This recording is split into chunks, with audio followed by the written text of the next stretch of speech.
रहीम, अस्सलाम वालेकुम। मैं हूँ माया खान और मैं हूँ शाज़ीब। एक नई सुबह, एक नई आगाज, एक नई उम्मीद के साथ आज के दिन का आगाज करते हैं। रब ताला आप सब लोगों के लिए खैर आफियत के मामलात रखे और इस प्रोग्राम में करते हैं आपको खुशामदीद, जिसका नाम है सुबह सवेरे Pakistan. Good morning Shazeb. Good morning to you too, और आप सबको भी गुड मॉर्निंग। तो आज हम प्रोग्राम में बहुत सारी खबरों की बात करेंगे, लेकिन सबसे पहले जो बात करना बहुत जरूरी है, और कहा यह जा रहा है कि रिलीफ मिला है, थोड़ा मिला है, लेकिन मिला तो है ना। देखो भाई शाज़ीब, 5 रुपए कितनी बड़ी, एक सुनने में देखो ना तो शायद 5 रुपए थोड़े लगते हैं, लेकिन जब इंसान खर्च करने जाता है तो 5 रुपए की रकम बहुत बड़ी होती है। बिल्कुल, ये तो है। और पेट्रोल की कीमतों में 5 रुपए कमी कर दी गई है।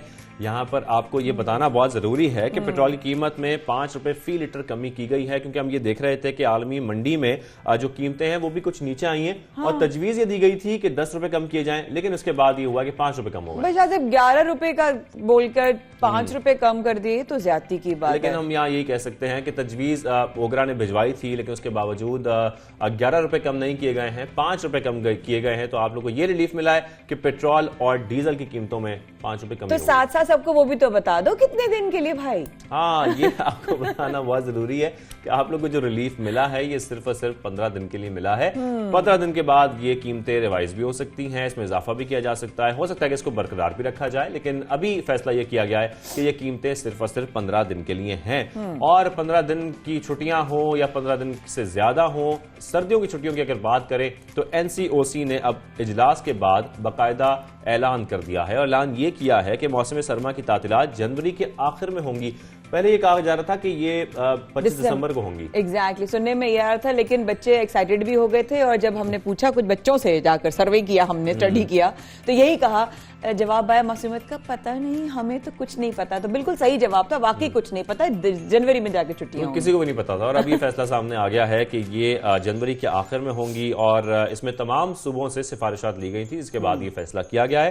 अब हम आपको ये बताते हैं कि क्रिकेट की बात करते हैं। बहुत अच्छी खबरें आ रही होती हैं, लेकिन आज कुछ खबरें इतनी अच्छी नहीं है। वो इस तरह नहीं है, क्योंकि हम देख रहे हैं कि वेस्ट इंडीज के स्क्वाड में शामिल 3 खिलाड़ियों समेत मजीद 5 अफराद में कोरोना वायरस की तस्दीक हो गई है। और इस तस्दीक के बाद आपको यह बताना भी जरूरी है, तकरीबन 6 अफराद अब तक कोरोना की वजह से क्वारंटीन में चले गए हैं, उन्हें करंटीना कर दिया गया है। और ये बताना इसलिए जरूरी है सबको कि अब तक हम लोगों को बार बार हम कर रहे हैं ना, अब बार बार ये इसलिए बता रहे हैं आपको कि अवेयरनेस फैले कि कोविड एग्जिस्ट करता है।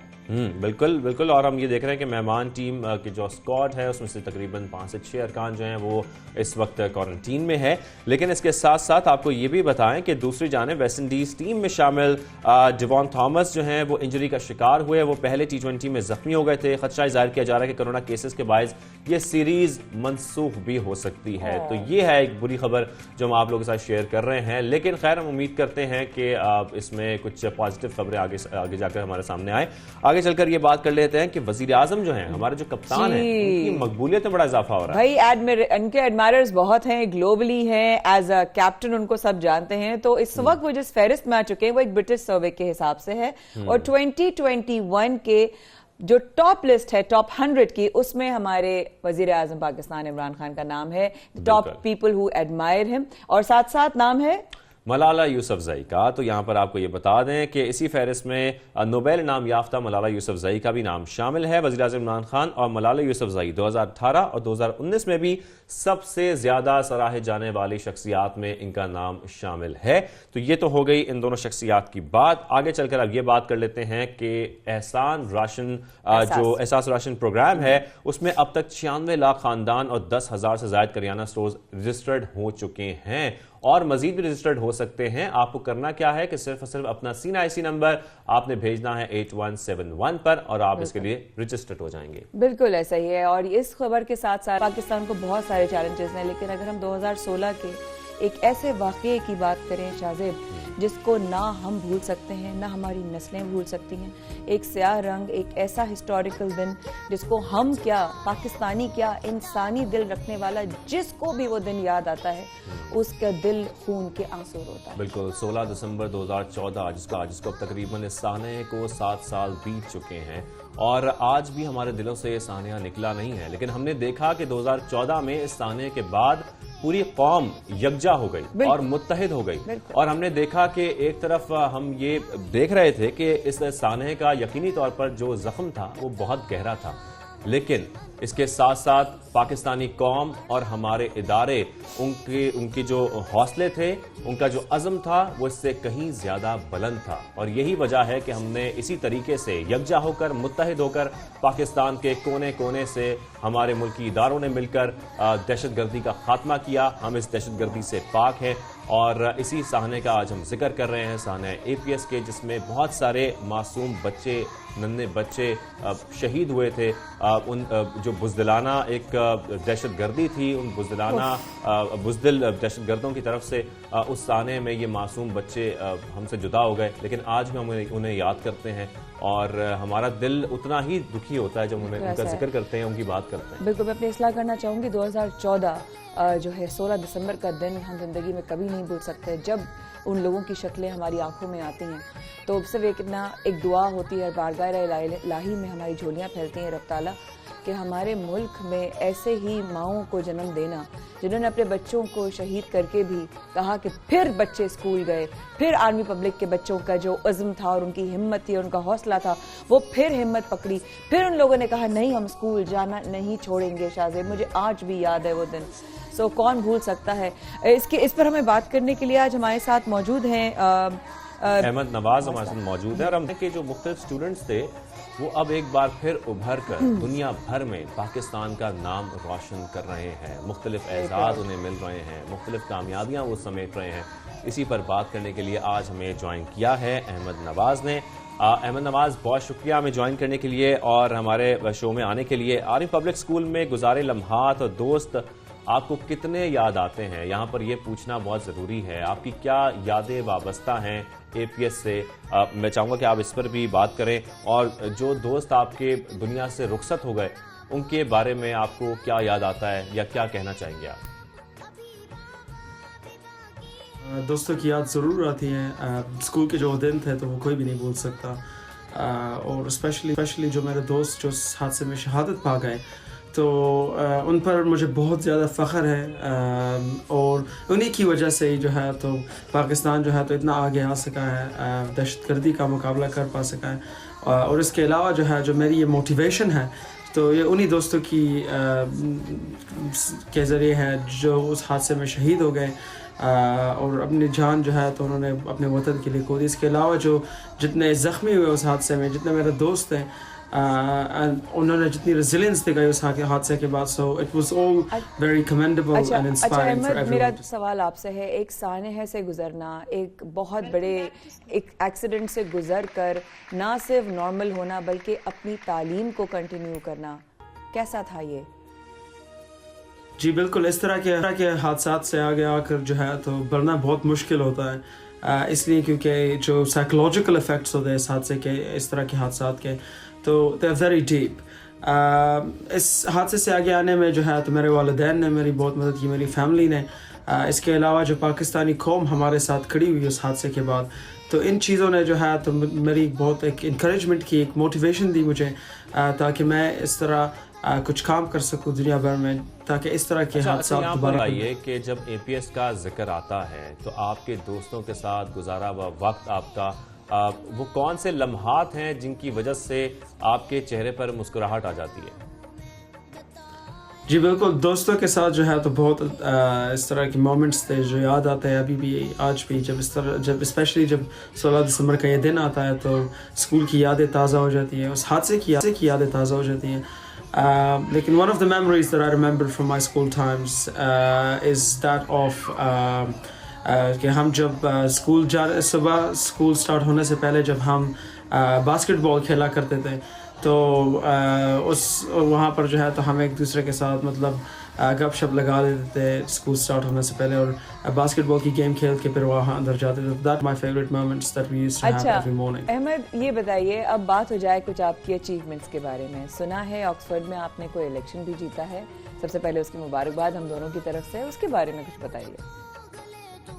जी बिल्कुल, ऑक्सफोर्ड में जो है बहुत शुक्रिया पहले। ऑक्सफोर्ड में जो है तो there are some of the best minds in the world that come to Oxford. और ऑक्सफोर्ड में जो है ऑक्सफोर्ड यूनियन सोसाइटी जो है, तो it's one of the most competitive societies and one of the most prestigious societies that exist. तो उसके elections जो है तो वो बहुत टफ होते हैं usually, they are very competitive. हमारी पाकिस्तानी रिप्रेजेंटेशन जो last person to represent at this level in the union was Benazir Bhutto साहिबा.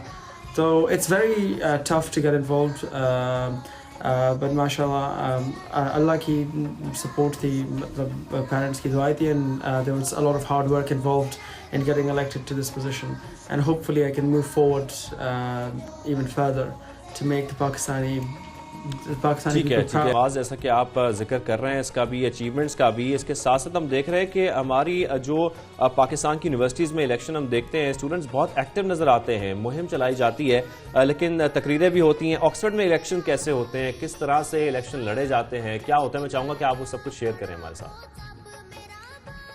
हाँ बिल्कुल, ऑक्सफोर्ड के इलेक्शंस भी जो है तो इसी तरह कंपेटिटिव होते हैं, इसी तरह इंटेंस होते हैं। वहाँ पर हमने स्पीचेस करनी पड़ती है हस्टिंग्स में। इसके अलावा बहुत ज़्यादा रूल्स भी होते हैं जो आपको फॉलो करने पड़ते हैं। If someone breaks one of the electoral rules or commits electoral malpractice, you are removed from the race. So it's a very competitive election, and some of the best people are running for these positions, which makes it incredibly hard to get any position.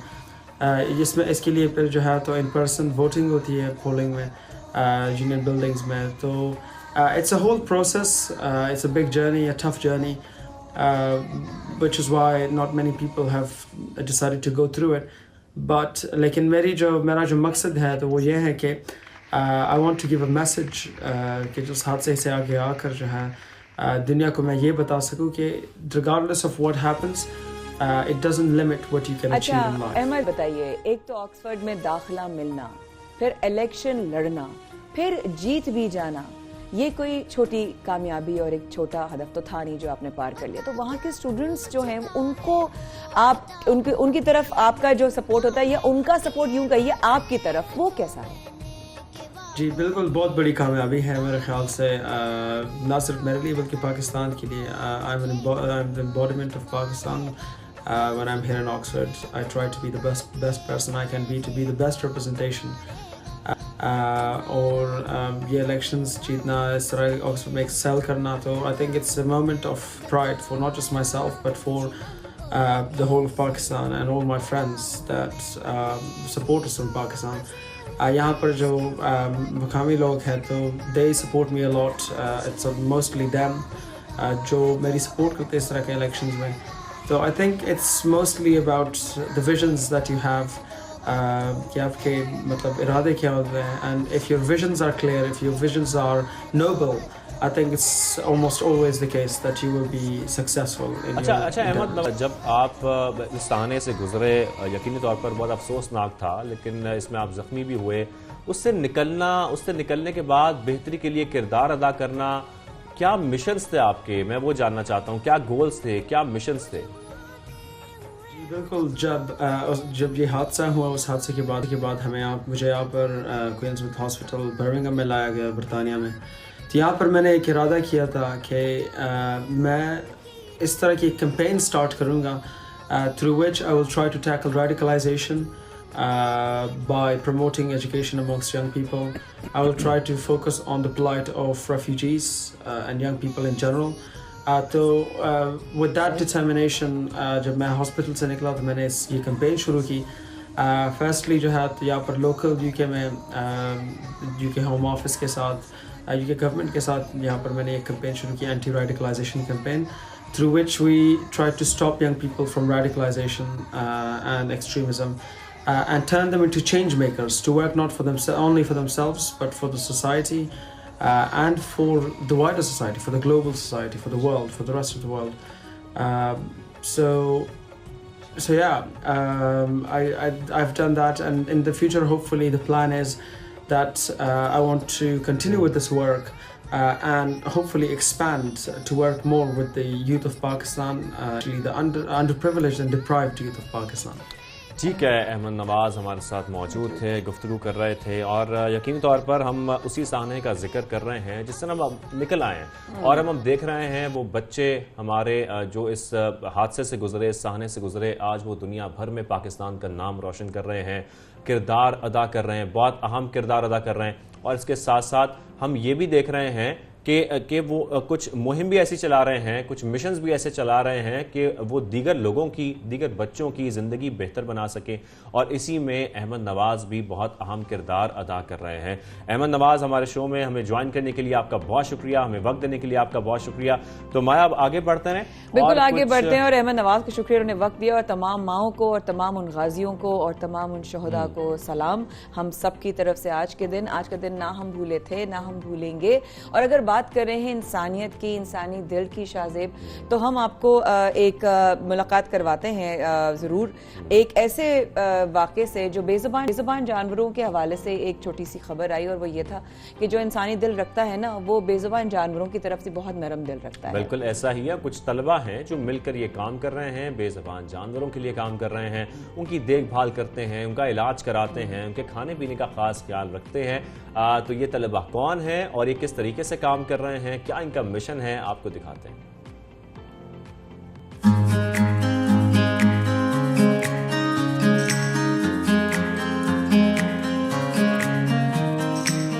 तो एक तरफ हमारे घरों में पालतू जानवरों का खास ख्याल रखा जाता है, उनकी देखभाल की जाती है, उनकी सेहत का ख्याल रखा जाता है, इसके साथ साथ उनके खाने पीने का खास ख्याल रखा जाता है। लेकिन उनके नाज नखरे उठाए जा रहे होते हैं घरों पर, लेकिन जब हम रुख करते हैं गली मोहल्लों का तो वहाँ पर हम ये देखते हैं कि जो हमारे लोगों का रवैया होता है उन जानवरों के साथ वो इंतहाई अफसोसनाक है। इस रवैये को कैसे तब्दील किया जा सकता है, इसी पर आज हम बात करेंगे। हमारे साथ मौजूद हैं एनिमल राइट्स एक्टिविस्ट सिद्रा कमर साहिबा। सिद्रा साहिबा कैसी हैं आप? ठीक ठाक हैं? अल्लाह का शुक्र, आप कैसे हैं? बिल्कुल, यहाँ बहुत हम मजमा देख रहे हैं बिल्लियों का, आप बिजी भी हैं उनके साथ। तो सबसे पहले तो ये बताइएगा, आप लोग इन जानवरों को इकट्ठा करके ये कहाँ से आए, सारी बिल्लियाँ, सारे कुत्ते, जितने भी यहाँ पे हम जानवर देख रहे हैं? ये सारे जानवर उस वक्त से जमा हैं जब हमने टेम्परेरी पेट शेल्टर खोला था तकरीबन 1 साल पहले। तो ये सारी बिल्लियाँ और कुत्ते उसी वक्त के रेस्क्यू हैं, अभी रिसेंटली हम कोई रेस्क्यू नहीं ले रहे। सो ये सारे जब ये सैलाब आया था और जो सड़कों पे मर रही थी, कोई ज़ख्मी हो गई थी, कोई कुछ, तो उस वक्त हम लोगों ने सिचुएशन को देख के ऑन द स्पॉट ये शेल्टर खोला था और उस वक्त हम सारे जानवर को यहाँ ले। हम सोसाइटी में देखते हैं कि लोग भी बहुत जुल्म करते हैं और उनका रवैया कुछ ठीक नहीं होता जानवरों के साथ, और उसके बाद हम ये भी देखते हैं कि जानवरों के काटने के केसेस बहुत ज़्यादा हमारे पास आते हैं। तो क्या वजह है, इस रवैये को तब्दील करने के लिए हमें क्या करना होगा? Mainly focus on awareness campaigns in different schools, universities, even workplaces as for now. Different age group के हिसाब से हम different तरीके से उनकी workshop करते हैं ताकि उनके दिल में ये जितना प्यार हमारे लिए, हमारे घर के जानवरों के लिए है, उतना ही सड़कों के जानवर के लिए भी आए। और अगर आप उनको रख नहीं सकते, पाल नहीं सकते, तो इतना सिखाना कि यार एटलीस्ट उनको पत्थर ना मारो। मुझे ये बताएगा कि हम क्योंकि कराची शहर में मौजूद हैं और कराची में बहुत ज़्यादा वाक़यात आते हैं कुत्तों के काटने के, और उसमें बहुत बच्चे ज़ख्मी होते हैं। हम देखते हैं बिम्बोड़ दिया जाता है कुछ बच्चों को, और उसके बाद हॉस्पिटल जाते हैं, वैक्सीनेशन उनको मिले या ना मिले वो बात की बात है। लेकिन ये वजह क्या है इसकी कि जो कुत्ते काटते हैं, उसकी वजह क्या है? डॉग्स आर सच एनिमल्स के वो आपके बिहेवियर को मिरर करते हैं। आप उनको प्यार देंगे वो आपको प्यार करेंगे, आप उनको पत्थर मारेंगे वो आपको काटेंगे। अब अनफॉर्चुनेटली बहुत सारी आर्गुमेंट्स आती हैं, बहुत सारे लोग बोलते हैं हमने इसको कुछ नहीं कहा था, इसने फिर भी हमें काटा। लेकिन क्योंकि डॉग्स की एक मेमोरी होती है, अगर उसको पता है कि इस एरिया में किसी ने पहले मुझे काटा है, आप देखेंगे वो हमेशा जो है डरा हुआ ही रहेगा। लेकिन वो डर कहाँ से आता है? वो हम ही लोग लेकर आ रहे हैं ना। क्यों नहीं, जब आसपास आपको नज़र आ रहा है कि कोई किसी इंसान ने किसी कुत्ते पे पत्थर मारा है, कोई कुछ बोलता क्यों नहीं है कि इसको नहीं करे? बिकॉज ऑटोमेटिकली हम स्लोली अग्रेशन क्रिएट कर रहे हैं और बेसिकली ये रिएक्शन है, this is just a reaction, काटने के वाकयात होते हैं। तो इस रिएक्शन को ख़त्म करना is a long process, but इसका अगेन रूट कॉज वही है कि आप लोगों में अवेयरनेस क्रिएट करें, सोसाइटीज़ में जो एरियाज़ हैं वहाँ पे जाकर जब आप लोगों को ये समझाएंगे ना, आप ओवर अ फ्यू ईयर्स आप इस चीज़ को रियलाइज़ करेंगे कि ये मसला ही ख़त्म हो।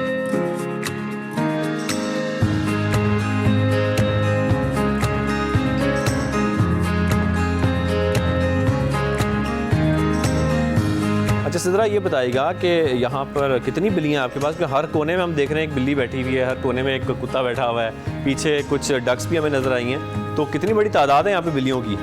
सो बेसिकली जब हमारा टेम्प्रेरी पेट शेल्टर था उस वक्त हमारे पास अबव 200 आई थी, अच्छा। But as of right now obviously कुछ चली गई, कुछ ठीक हो गई सब, सो अराउंड 150, लेकिन ऊपर नीचे होता रहता है, कभी ज़्यादा बिल्लियाँ आ जाती हैं, कभी चली जाती हैं, so they are all free to go, they are not caged, it's an open place, we just provide them food. ठीक है, अच्छा अब हम अंदर चलते हैं और हम ये भी देखते हैं कि जिस जगह पर इन जानवरों का जो ज़ख्मी हालत में आते हैं उनका ट्रीटमेंट किया जाता है वो ऑपरेशन थिएटर कौन सा है, और इनके पास यहाँ पर वेटनरी डॉक्टर्स भी ऑन कॉल अवेलेबल होते हैं। तो हम सीधा चलते हैं और विजिट करते हैं आपका ऑपरेशन थिएटर भी।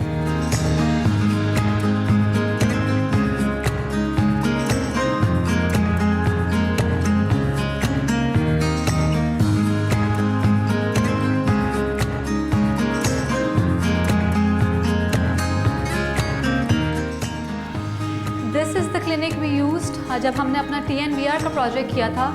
It was a pilot project जो हम लोगों ने कहा हम ऑन ग्राउंड जाके देखें कि क्या सिचुएशंस हैं, TNVR में क्या मसले आते हैं, जो मैंने आपको अभी बताया दिस इज सोल्यूशन। एंड यहाँ पे हमने अपने पूरे एरिया को फेज़ 1 को यहाँ पे जितने भी डॉग्स थे यहाँ पे लेकर आए, 70% ऑफ दैम नोट डाउन करके यहाँ पे उनको न्यूट्र किया, वैक्सीनेट किया और वापस उनको उसी इलाके में कितनी बड़ी तादाद है जिनको आप न्यूट्र किया? Around 100 in this area. कोई प्लान आपके पास है कि आप ये हमारी गवर्नमेंट को प्रोवाइड करें ताकि इन तमाम जो कुत्ते के वाक़यात काटने के हो रहे हैं कराची में उनको रोका जा सके? Yes, definitely we do have a plan, but Rabies Free Pakistan, if you know about it, is doing this on a very big scale. But I would say कि ये अगेन किसी भी एक इदारे का काम हो नहीं सकता, तो प्लान तो सबके पास मौजूद है। The resources that we require is required from the government, तो इसमें गवर्नमेंट की सपोर्ट बहुत ज़रूरी है, बिकॉज बहुत सारे इदारे जहाँ पे ये कर देते हैं वहाँ पे आके कुत्ता मार मुहिम हो जाता है। क्या वैक्सीनेट करने के लिए, न्यूट्र करने के लिए बहुत बड़ा बजट रिक्वायर्ड होगा? येस डेफिनेटली, बिकॉज आपको वेट्स को ऑन बोर्ड लेकर आना होगा, प्लस अगर आपके पास 2 प्रोसीजर्स हैं, अगर आप CC करें that is different, but the proper procedure जिसमें ऑपरेट करते हैं उसमें आपको डॉग्स को लेकर आना है, उनको ऑपरेट करके उनको 2 दिन अपने पास रखना है, मॉनिटर करना है, वापस करना है। बट अगेन अगर हम उसको कंपेयर करें कि जो उनका बजट मारने में लग रहा है और उनको डिस्पोज ऑफ करने में लग रहा है, उससे बेहतर है कि आप इस प्रोसीजर को फॉलो करें, because this is something that will stay for ever.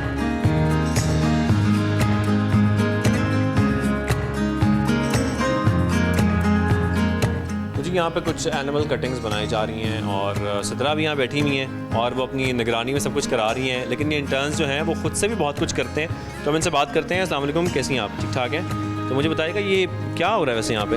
ये जो है हम एनिमल मास्क बना रहे हैं for our campaign, for our workshop in the schools. तो हम ये बच्चों को देते हैं, it attracts them towards us, और जो हम उनको इन्फॉर्मेशन दे रहे होते हैं, जैसे अब यहाँ पे बहुत सारे एनिमल्स हैं, डॉग्स हैं, कैट्स हैं, तो उस तरह फिर हम उनको इसके ये इतने क्यूट होते हैं तो यू कांट हर्ट देम, उस तरह हम उनको अवेयरनेस और अच्छे तरीके से दे सकते हैं। तो इस वक्त हम मौजूद हैं रिसर्च सेंटर में। बहुत सारी मिथ्स बनी हुई हैं, जैसे कि बिल्ली रो रही है तो मनूसियत है, काली बिल्ली ने रास्ता काट लिया अब तो किस्मत ठीक नहीं है। असद हमारे साथ मौजूद है, असद से बात करते हैं। असद कैसे हैं आप? ठीक ठाक हैं? शुक्र अल्हम्दुलिल्लाह ठीक ठाक। अच्छा असद, जैसे कि यहाँ रिसर्च भी की जा रही है और बहुत सारी मिथ्स हैं जो आपने मेंशन भी की हुई हैं, तो इसके बारे में कोई अवेयरनेस फैलाते हैं आप? जी जी बिल्कुल, इसके बारे में देखें कुछ मिथ्स ऐसी हैं, जैसे आपने अभी जिक्र किया कि बिल्ली रो रही है तो मतलब मनूसियत है, लेकिन ऐसा होता नहीं है। अगर हम तकलीफ़ में होते हैं, हम रो रहे हैं, तो क्या मकसद होता है कि हमें किसी चीज़ की ज़रूरत होती है, हम तकलीफ़ में होते हैं, तो हम लोगों को यही बताते हैं कि अगर कोई जानवर कोई एक्टिविटी कर रहा है, कुछ कर रहा है, कोई एक्शन कर रहा है ना, तो उसका सही मतलब क्या है। हमें जानवरों की बेसिक जो नीड्स हैं उसको समझने की ज़रूरत है, समझने की ज़रूरत है। हमारा काम ये है कि अब जैसे बिल्ली के बारे में, डॉग्स के बारे में मेजॉरिटी ऑफ पीपल ये सोचते हैं कि सब डॉग को रेबीज़ होते हैं, जबकि ऐसा बिल्कुल नहीं होता। सिर्फ 100 में से 2%, 2 से 3 डॉग्स को रेबीज़ होते हैं, वो भी 7 दिन के अंदर नहीं रहते जिंदा, 7 दिन से ज़्यादा वो ज़िंदा नहीं रह पाते। मिथ्स जो होती है ना, ये एक बचपन की एज में डाली जाती है। जब बचपन में जब छोटा दिमाग होता है ना, एक जब बच्चा होता है ना प्राइमरी स्कूल का, वो एक फीडिंग मेमोरी होती है। उस वक्त जो चीज़ आप उन्हें समझा दे, जो दिमाग में फीड कर देना, वो सारी ज़िंदगी के लिए वही चीज़ उनके दिमाग में रहती है।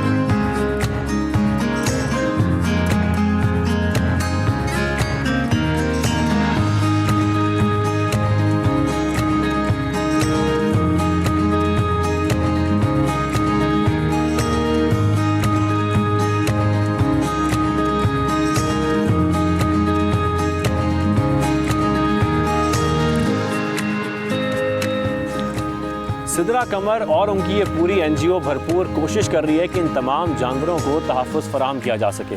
इसके साथ साथ हमारी भी ये ज़िम्मेदारी है कि अपने आसपास के गली मोहल्लों के जानवरों का हम भी ख़ास ख्याल रखें और उनसे शफ़क़त से पेश आएँ। तो आपने देखा शादेब साहब गए हुए थे कराची की एक निजी यूनिवर्सिटी में, जहां आपने देखा जानवरों से प्यार करने वाले लोगों के हवाले से पैकेज। एक छोटा सा वक्फा लेते रहिएगा हमारे साथ, यूं गए और यूं आए।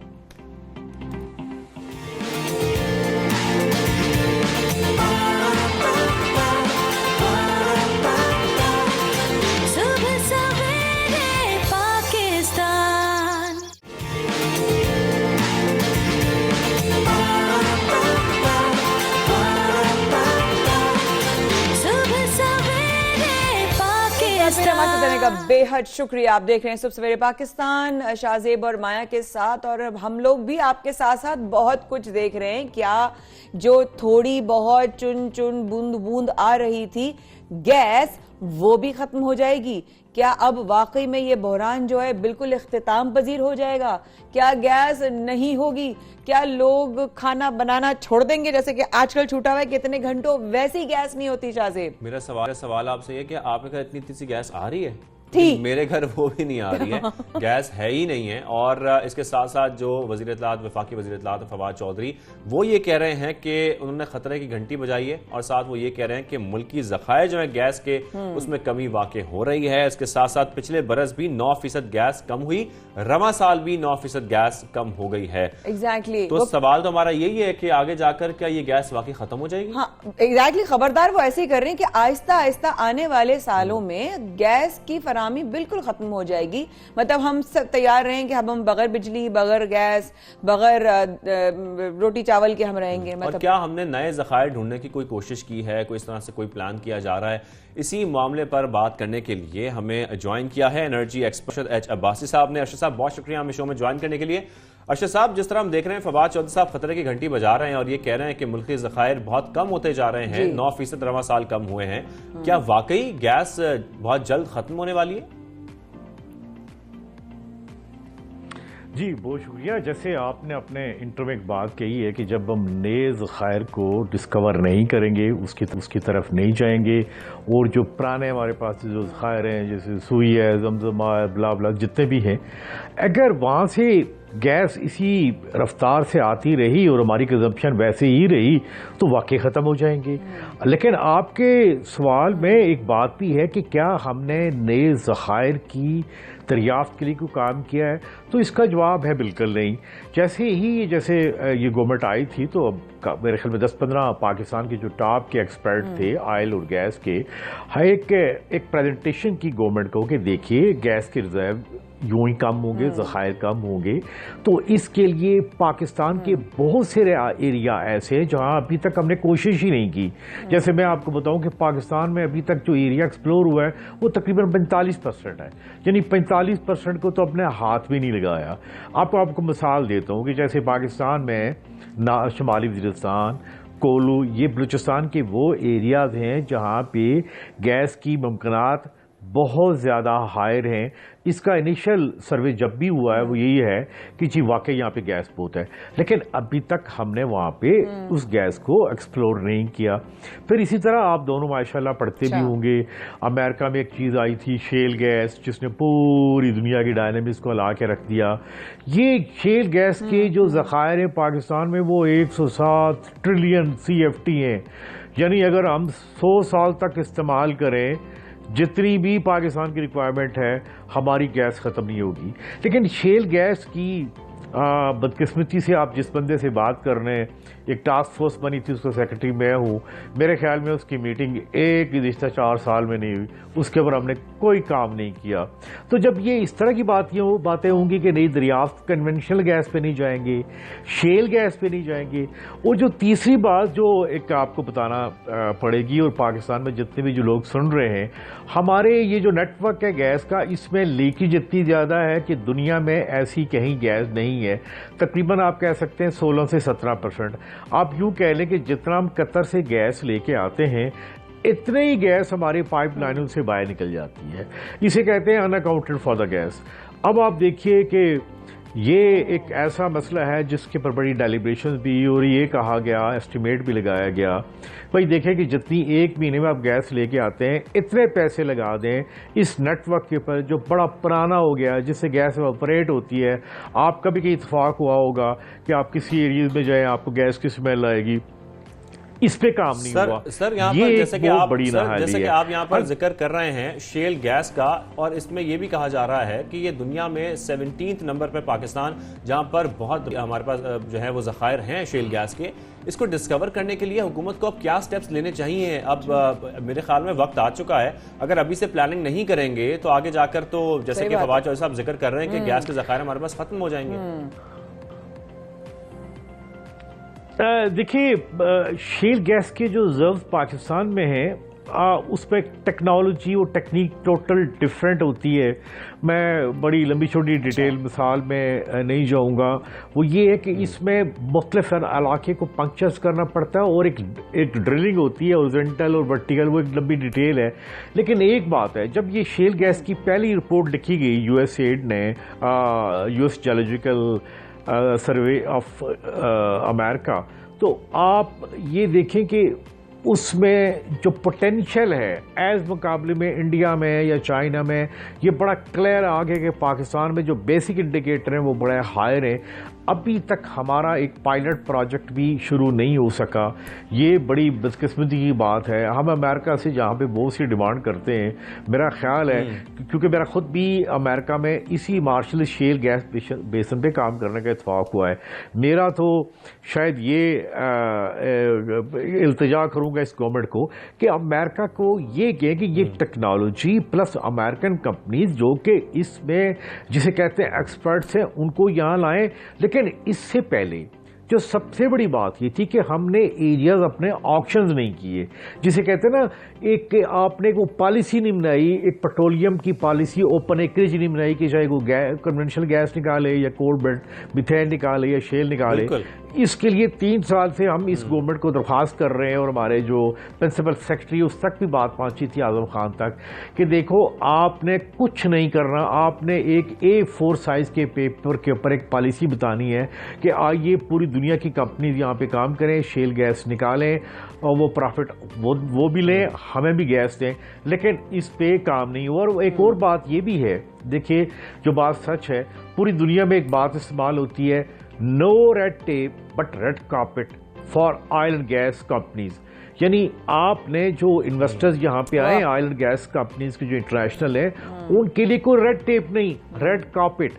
जब तक हम ये पॉलिसी नहीं बनाएंगे, लेकिन प्रॉब्लम ये कि इस गवर्नमेंट के साथ कि इनके जो पेट्रोलियम के कोई मिनिस्टर ही परमानेंट नहीं आते। पहले नदीम बाबर थे, फिर दूसरे साहब थे, अभी तक 3.5 साल हो गए। एक कोई पॉलिसी, एक डायरेक्शन, बड़े फ्रीक्वेंटली चेंज हो रहे हैं। लेकिन मैं थोड़ा सा वापस इस तरफ आ जाता हूं, जैसे कि हम बात कर रहे हैं, थोड़ा सा हम अवामी सवाल कर लेते हैं कि जो घरेलू सार्फिन हैं, खासतौर पर जो हमारा एक प्राइवेट सेक्टर भी है, छोटी छोटी इंडस्ट्रीज हैं, फैक्ट्रीज हैं, जिनको गैस की फराहमी बहुत ज़रूरी है, क्या आप समझते हैं कि बहुत जल्द वाकई उनको गैस की फराहमी बंद हो जाएगी? इतने कम रह गए हमारे ज़खायर, या अभी हमारे पास कुछ वक्त है प्लानिंग करने के लिए? अभी भी हमारे पास एक चांस है कि हम बहुत जल्द प्लानिंग कर लें तो हम इस जो बहरान से बच सकते हैं। देखिए, आप कहेंगे ना अच्छी प्लानिंग के लिए वक्त है, हर चीज जिसे कहते हैं ना टेबल के ऊपर पड़ी हुई है। आपने एक फैसला करना है कि हाँ इसके लिए ज्यादा से ज्यादा, मेरे ख्याल में अगर बहुत हुआ तो 3 दिन, नहीं तो 4 दिन, ये कोई मुश्किल काम नहीं है। लेकिन ये वाला सवाल कि पाकिस्तान में गैस के रिजर्व ज़खायर कम हो रहे हैं, ये बात बिल्कुल ठीक है, ये वाकई सोचने की बात है, ये एक चैलेंज है। लेकिन एक साइड के ऊपर मैं ये भी बात कहूँगा, पाकिस्तान में जो डिमांड साइड के ऊपर देखिए, हम जो अप्लायंसेस इस्तेमाल करते हैं वो देखें कि देखना, सर्दियों में तो हमारा स्टोव तो चलता ही है किचन में, उसका कोई मसला नहीं है। सर्दियाँ आती तो क्या होता है, आपका गीज़र और हीटर चलते हैं। हमारे गीज़र्स और हीटर ये दुनिया में इतने सब स्टैंडर्ड है, जितनी गैस ये कंज्यूम करते हैं, अगर आपका मार्केट जाने का इत्तेफाक हुआ तो आप देखें नई टेक्नोलॉजी जो चाइनीज़ और जापानीज है, वो तो जिसे कहते हैं ना, कैप्चर करते हैं ईच मॉलिक्यूल ऑफ गैस और मैक्सिमम आउटपुट देते हैं। हमें यहाँ पे एक यहाँ पे एक नट प्लानिंग बल्कि रिस्ट्रिक्शंस करनी चाहिए। कि जो अप्लायंसेस हम डोमेस्टिक बना रहे हैं, जैसे हमारे लाहौर या गुजरांवाला या सियालकोट में बनते हैं, आप यकीन करें इनके पर एक इमीडिएटली बैन भी लगना चाहिए, और हमारे जो सार्फिन उनका भी चाहिए कि वो ऐसे अप्लायंसेस जो हम मार्केट से ले रहे हैं ये उनका बिल भी आता है और फिर गवर्नमेंट के ऊपर और फिर एक ओवर बर्डन भी हो जाता है। देखिए ना क्या होता है सर्दियों में एकदम गैस की जरूरत बढ़ गई, क्या हुआ, वो हीटर लगा, वो गीजर लगा। हमारे हीटर वो गीजर मेरे ख्याल में दुनिया में इस पे world bank, Asian development bank सब ने कहा है भाई खुदा के लिए बंद करें, सर एक और इनको इस्तेमाल ना करें। एफशेट गीजर, एफशेट जी जी। लेकिन सर वजीर इत्तलात ने कहा कि जी सस्ती गैस यूज करने वालों को अपनी आदत बदलनी होंगी। मतलब मुझे ये बात समझ नहीं आ रही कि मतलब हम फिर ये समझ लें कि गैस के जो टैरिफ हैं वो भी जो हैं वो बढ़ने वाले हैं, हम उसके लिए भी मेंटली तैयार हैं। अगर आप साथ में इस पर भी रोशनी डाल दें तो। देखिए एक बात जो है, एक आज से 4-5 साल पहले मैंने रिपोर्ट रिलीज की थी, ये बात एक छोटी सी बिल्कुल सही है कि हमारे जितने भी जो सियासी नेता हैं, ये जो लीडर्स हैं, इन्होंने देहातों में गैस दी। एक पूरी दुनिया में, क्या इंडिया में देहातों में गैस कोई देता है? हमारे राजा परवेज साहब ने अपने हल्के में गुजर खान में घर घर में गैस दी हुई है। ये एक बहुत बड़ा जुल्म है। आप क्या मलेशिया में घर घर गैस है?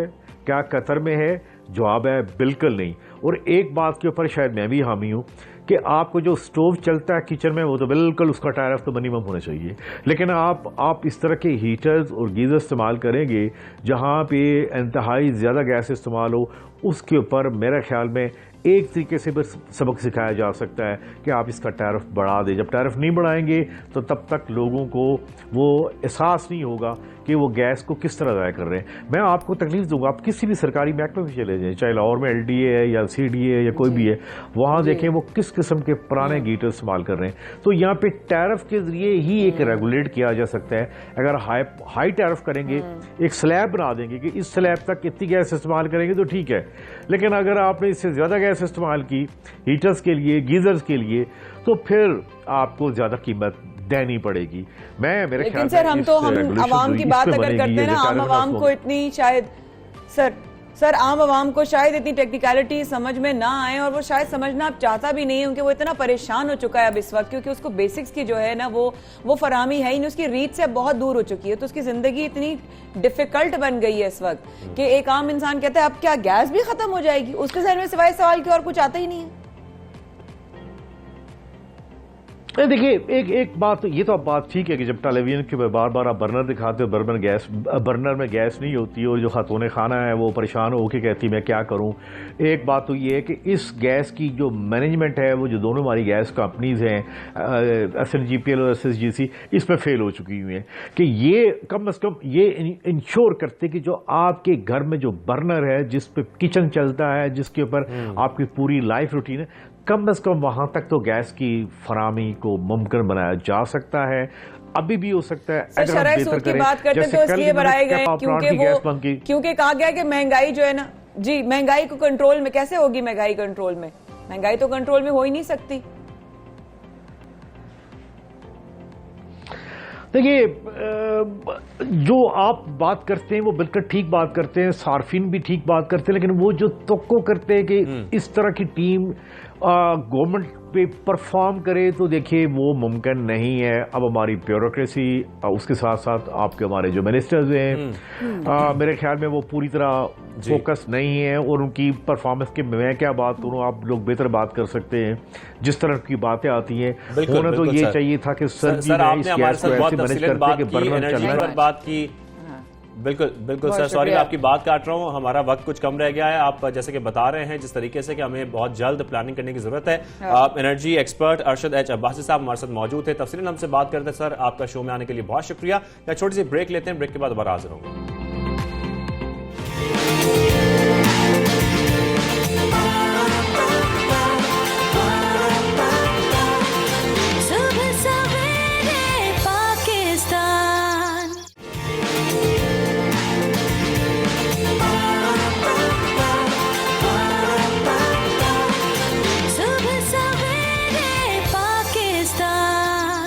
एक बार फिर हमारे साथ रहने का बेहद शुक्रिया। Once again very good morning. आप देख रहे हैं सुबह सवेरे पाकिस्तान शाहजेब और माया के साथ। और अगर मैं ये बताऊं शाहजेब कि एक बैंड है बोस्निया का जिसमें एक नया मेंबर शामिल हुआ है, तो आप कहोगे ये कोई खबर तो नहीं हुई, ये क्या ब्रेकिंग न्यूज हुई? बैंड तो शामिल होते रहते हैं और जाते रहते हैं। लेकिन ये जो बैंड है ना, ये इंसान नुमा रोबोट है, ये जो मेंबर है, और ये मौसीकार है, ये मौसीकार भी है। ये बैंड का बाकायदा इंसान नुमा ये रोबोट है जो कि इस बैंड का हिस्सा बन चुका है। और वहाँ की यूनिवर्सिटी है जहाँ के कुछ स्टूडेंट्स ने मिलकर इस रोबोट की तश्कील दी है और इसको बनाया है। और कैसा लग रहा है ना कि एक बैंड के अंदर ना एक रोबोट भी जो है ना वो बजा रहा है। यानी कि जो मैं फुटेज देख रहा हूँ, जो मुझे समझ आई आपकी बात, हाँ। ये वोकलिस्ट भी है जनाब, और ये गिटार भी प्ले करता है। और क्योंकि ये रोबोट है तो उसके अंदर वो तमाम स्किल्स हैं जो एक बैंड के अंदर चाहिए होते हैं। और आपको इतने सारे मेंबर्स रखने की जरूरत नहीं। अगर आपके पास ये रोबोट है तो आप इससे हर किस्म का रोल अदा करवा सकते हैं अपने बैंड के अंदर। तो ये थी बोस्निया की खबर। अब हम बात कर लेते हैं कुछ ऐसे अफराद की जिनकी उम्र 60 साल है या इससे जायद है और उनका जो हार्ट रेट है अगर वो हाई चल रहा है तो ये आपकी जो दिमागी सेहत है उसको काफी मुतासर करती है। इस पर रिसर्च भी की जा रही है। बिल्कुल रिसर्च की जा रही है। और नॉर्मल जो हार्ट बीट है वो होती है 60 से 100 बीट्स पर मिनट। अगर 60 साल से ज्यादा अफराद इस हार्ट बीट से वो एक्सीड कर जाते हैं तो उनको डिमेंशिया या उनकी मेंटल हेल्थ यानी कि ब्रेन पर बहुत ज्यादा अफेक्ट हो सकता है, जो कि उनकी सेहत के लिए बिल्कुल अच्छा नहीं है। तो माहिरीन ने तकरीबन 12 साल तक इस पर रिसर्च की है। बिल्कुल और की है। ये जानने की कोशिश की है कि जो 60 साल से ज्यादा उम्र के अफराद हैं उनका हार्ट रेट अगर ज्यादा हो तो वो कितना नुकसानदेह हो सकता है, कितनी उनकी जो सेहत है उससे मुतासर कर सकती है। तो ये वाकई उन्होंने एंड पे ये डिक्लेयर किया कि काफी मुतासर कर सकती है। और 62% खवातीन शामिल हैं इस रिसर्च के अंदर। इस अरसे में कितनी मरतबा तमाम शुरा की मेयारी ECG लिए गए, इस रिसर्च को किया गया और बताया गया कि जनाब आपकी अगर सेहत आपको प्यारी है तो अपनी हार्ट बीट का जरूर ख्याल रखें। सेहत तो प्यारी है लेकिन साथ साथ पैसे भी प्यारे होते हैं कुछ लोगों को, क्योंकि आपने सबसे महंगी चाय अब तक कितने की पी है? 40 रुपए 30 रुपए। वैसे ये कुछ काफी पीछे चल रही है। आज 50 रुपए की चाय हुई है मार्केट में भी। लेकिन आपको यहाँ पर ये बता दूं कि एक बोली के दौरान 1 लाख रुपए किलो यानी 2,35,000 पाकिस्तानी रुपए में फरोख्त होने वाली चाय कौन सी है? ये है मनोहरी गोल्ड टी, जो कि बहुत मशहूर है और भारतीय रियासत असम की ये मशहूर और इंतहाई नायाब टी है, जो कि बहुत महंगी भी है, दुनिया की महंगी तरीन टी है। ये लाइव इसने मेरी ना मतलब फालूदा निकाला मेरी इज्जत का। मैं पीती नहीं हूँ बाहर की चाय, लेकिन मुझे इतना पता है कि इतनी महंगी कोई नहीं हो सकती भाई Shahzeb, this is like too much. इतनी महंगी चाय इंसान देखेगा कि पिएगा नहीं कभी भी। लेकिन बात अगर महंगी की हो रही है तो अमेजिंग न्यूज आती है महंगाई की। बस मुझे तो इतना पता है। और महंगाई से आवाम मुसलसल परेशान है और हम देख रहे हैं कि महंगाई जितनी बढ़ती जा रही है उतनी परेशानियों में भी इजाफा होता जा रहा है।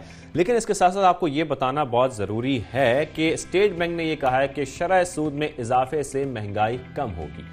ये कैसे कम होगी, क्या वजूहात हैं, किस तरीके से कम हो सकती है, इसी पर हम बात भी कर लेते हैं। लेकिन आज के साथ साथ उन्होंने ये ऐलान भी किया है कि स्टेट बैंक ने नई मॉनेटरी पॉलिसी का ऐलान किया जिसमें शरह सूद में 1% इजाफा किया गया है। तो और एलामिया में बताया गया कि फैसले का मकसद महंगाई को काबू करना है। किस तरीके से महंगाई को काबू किया जाएगा? बिल्कुल। दूसरी जानिब एशियाई तरक्याती बैंक ने पाकिस्तान में महंगाई में इजाफे का खदशा जाहिर किया है। ये भी है कि माशरा शरह नमू में कमी मुतवक्को है। अब इससे कमी कैसे होगी शाहजेब, ये एक ऐसा सवाल है जो हर इंसान जो भी खबर सुनता है उसके जहन में आता है। बिल्कुल, ये हमारे जहन में ये सवाल आ रहा है तो ये सवाल कर भी लेते हैं। हमें ज्वाइन किया है माहिर माशियात डॉक्टर अफजल साहब ने। डॉक्टर साहब बहुत शुक्रिया हमें ज्वाइन करने के लिए। डॉक्टर साहब सर अवाम की रहनुमाई कीजिएगा यहाँ पर और बताइएगा कि शरह सूद में इजाफा करने से महंगाई कम कैसे होगी, हम ये समझना चाह रहे हैं। अस्सलाम वालेकुम, बहुत शुक्रिया मुझे प्रोग्राम में शामिल करने के लिए। मैं आपका सवाल ये है कि शरह सूद में इजाफा करने से महंगाई में कमी किस तरह वाक़ई होगी। तो देखिए दो ले आएंगे। नंबर 1, आपकी बेसिकली जब आप अपना गवर्नमेंट जो है वो शरह सूद में इजाफा कर देती है तो जो कॉस्ट ऑफ कैपिटल है या बोरोइंग कॉस्ट ऑफ कैपिटल है वो बहुत सी बिजनेसेस के लिए बढ़ जाती है। और जब इस तरह की सिचुएशन सामने आती है तो हम देखते हैं कि एक्सपेंडिचर्स और दूसरी जो पहले से अखराजात हो रहे थे उनमें कमी आती है। तो इससे ओवरऑल इकॉनमी थोड़ी सी स्टेबलाइज या बैठने का लफ्ज़ तो गलत है, लेकिन मेरा ख्याल है कि इकॉनमी वो थोड़ी सी ठहरना शुरू हो जाती है। और दूसरी तरीका जिससे ये शरह सूद बढ़ाने से महंगाई में कमी आती है, आई थिंक इसका ताल्लुक हमारे तिजारती खसारे से। जब आप शरह सूद को बढ़ाते हैं तो आपकी इकोनॉमी थोड़ी सी ठहरना शुरू कर देती है, और जब इकोनॉमी ठहरती है तो लोग उतनी परचेजिंग नहीं करते इवन फ्रॉम अब्रॉड जितनी वो पहले कर रहे थे, और इससे आपकी तिजारती खसारे पे मस्बत असर पड़ेगा, जिसका आपकी इम्पोर्टेड इन्फ्लेशन पे, क्योंकि हमारे यहाँ जो अफरात ज़र चल रही है उसमें एक बहुत बड़ा कंपोनेंट इम्पोर्टेड है, तो उसके ऊपर भी एक बेहतर असर पड़ेगा क्योंकि हमारा रुपया मुस्तहकम होगा। तो ये दो तरीके हैं जिससे शरह सूद बढ़ाने से महंगाई पे कुछ ना कुछ कंट्रोल किया जा सकता है। यानी कि सर यहाँ पर आप ये कहना चाह रहे हैं कि अगर शरह सूद में इजाफा किया जाएगा तो जो हमारी इंपोर्ट्स हैं उसमें कमी वाक़ई होगी, और वो कमी होने की वजह से कुछ महंगाई में कमी भी हम देखेंगे। आपने थोड़ा सा इसको सिंप्लीफाई कर दिया, मैंने थोड़ा सा राउंड अबाउट बताया था, बट आई गेस मैं आवाम के लिए इसलिए सिंप्लीफाई करना चाह रहा हूँ। बिल्कुल, अगर आप सिंप्लीफाई करना चाह रहे हैं तो आप ये देख सकते हैं कि इससे पाकिस्तानी इकोनॉमी के अंदर, पाकिस्तान के अंदर अखराजात में कमी होगी, जिससे डिमांड कम होगी चीज़ों की, जिससे इन्फ्लेशन कम हो जाएगी। अच्छा, राइट। डॉक्टर साहब, करंट अकाउंट खसारा गुज़श्ता कुछ अरसे में बहुत ज़्यादा जो है वो बढ़ा है, ये भी आप जानते हैं, तो इसमें नई मॉनेटरी पॉलिसी, इसको आप कैसे देखते हैं? ये अगेन कुछ इसका आंसर तो मैंने आपके पहले क्वेश्चन के बाद दे दिया, बट मैं दोबारा कोशिश करता हूँ कि आप और आपके जो सामीन है, नाजरीन है, उनको समझाने की कोशिश करूँ कि जब भी शरह सूद बढ़ती है तो कॉस्ट ऑफ जो बोरोइंग कैपिटल है, यानी कि नया कर्जा लेने की जो कीमत है वो बढ़ जाती है, जिससे ओवरऑल एक्सपेंडिचर या एक्सपेंशन जो किसी इकोनॉमी में हो रही होती है या परचेजिंग हो रही होती है वो बैठना शुरू कर देती है, वो रुकना शुरू कर देती है, और हम बहुत सी परचेजिंग बाहर वाले ममालिक से करते हैं, यानी कि अब्रॉड से इंपोर्ट्स आती हैं। तो जब इकोनॉमी रुकना शुरू करती है, इंपोर्ट्स भी रुकना शुरू हो जाती हैं, जिससे हमारे तिजारती खसारे पे एक मस्बत असर पड़ेगा। सही है, यानी कि अगर मैं सही समझी हूँ, मुझ जैसा बिल्कुल एक नाअहल, एक आम इंसान अपनी कोशिश कर रहा है कि इस कदम उठाने से हमारे जो एक्सपेंसेस हैं, हमारे जो एक्स्ट्रा अखराजात हैं, जो हमारी वांट और नीड के बीच में फ़र्क ख़त्म कर देते हैं, हम नीड पे रहेंगे और हम वांट की जो हमारी नज़र है वो कंट्रोल में आ जाएगी, क्योंकि ख्वाहिशात तो कभी कंट्रोल में नहीं आती, तो हमें बड़ी ज़रूरत के तहत ज़िंदगी गुजारने पर हम बेसिक्स पे आ जाएंगे। सही समझी हूँ डॉक्टर साहब? आप बिल्कुल ठीक समझिए कि हमारी जो लग्जरीज हैं, जिन लग्जरीज के पीछे लोग भाग रहे हैं, मे बी उनके अंदर कुछ कमी होगी, जिससे हमारे तिजारती खसारे में, जिसको आप ट्रेड बैलेंस कह लें या करंट अकाउंट सिचुएशन कह लें, उस पर एक पॉजिटिव असर पड़ेगा। राइट। अच्छा सर, डॉक्टर साहब यहाँ पर मैं आपसे अब ये भी जानना चाहता हूँ कि जिस तरीके से हम देख रहे हैं कि एशियाई तरक्याती बैंक भी खदशा जाहिर कर रहा है कि महंगाई में इजाफा होगा, जो मुल्क की सूरत हाल है उसको भी अगर हम देखें तो जिस तरीके से हमारे स्टॉक मार्केट में भी उतार चढ़ाव आ रहे हैं, जो सूरत हाल इस वक्त चल रही है, आप क्या समझते हैं कि क्या महंगाई में वाकई आगे आने वाले वक्त में मजीद इजाफा होगा, या ये बरकरार रहेगी, या इसमें कमी आ सकती है? आप किस तरीके से देख रहे हैं आने वाला वक्त? Thank you for that question. मेरे ज़ाती ख्याल में, मेरे एनालिसिस में, पाकिस्तान में एक बहुत बड़ी जो कंपोनेंट है इन्फ्लेशन का, वो इम्पोर्टेड इन्फ्लेशन है, यानी कि जो इंटरनेशनली एनर्जी की कीमतें बढ़ी हैं। मैं हाल ही में कुछ आदाद शुमार पढ़ा था और आपको ये जान के बहुत हैरानी होगी कि इन्फ्लेशन अमेरिका में 40 साल की बुलंद तरीन सतह पे पहुंची हुई है। तो इससे पूरी दुनिया के अंदर एनर्जी प्राइसेस, बिलखुसूस तेल की कीमतों पे बहुत एक असर पड़ा है, और जिसका असर पाकिस्तान में भी पड़ा है। अब हम देख रहे हैं कि अमेरिका के अंदर कुछ इन्फ्लेशन स्टेबलाइज हो रही है, और आने वाले दिनों में ये देखा जा रहा है कि मार्च तक जो इन्फ्लेशन अमेरिका में आ रही है और जिसका असर पाकिस्तान पे पड़ रहा है, वो थोड़ी स्टेबलाइज हो जाएगी। तो मैं आने वाले दिनों में इन्फ्लेशन को स्टेबलाइज होता हुआ देखता हूँ अंटिल मार्च। लेकिन हैविंग सेड दिस, वो अब हमेशा एक और साइड मैं ये बताना बहुत ज़रूरी समझता हूँ कि मार्च के बाद अमेरिका के अंदर कुछ शरह सूद ऊपर जा सकती है, उनका पॉलिसी रेट बढ़ सकता है, जिससे हमारे एक्सचेंज रेट के ऊपर एक मनफी असर पड़ सकता है। मैं ये समझता हूँ कि हमारे जो पॉलिसी मेकर्स हैं जो स्टेट बैंक के अंदर पॉलिसी मेकर्स हैं उनको बखूबी इस चीज़ का इदराक है। मैंने उनको इन चीज़ों के बारे में बात करते हुए सुना है। तो बस मैं यही कहना चाहता था कि मार्च तक ये स्टेबलाइज हो जाएगी, लेकिन उसके बाद एक और सेट ऑफ चैलेंजेस भी सामने नज़र आ रहे हैं।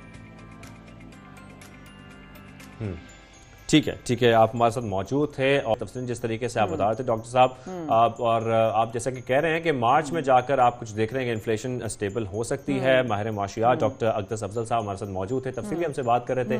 सर, आपका शो में आने के लिए बहुत शुक्रिया। तो ये तो बात हो गई महंगाई पे और एक बड़े अहम मसले पर, लेकिन कुछ अहम मसले और भी हैं। बिल्कुल हैं शाहजेब, उन्होंने जिस तरह बताया कि अगर आप ये फर्क समझ लें कि ये फर्क क्यों हो रहा है, हमारी माशियत कैसे बेहतर हो सकती है, ये फर्क समझ में आए ना आए, लेकिन एक फर्क समझना हमें बहुत जरूरी है।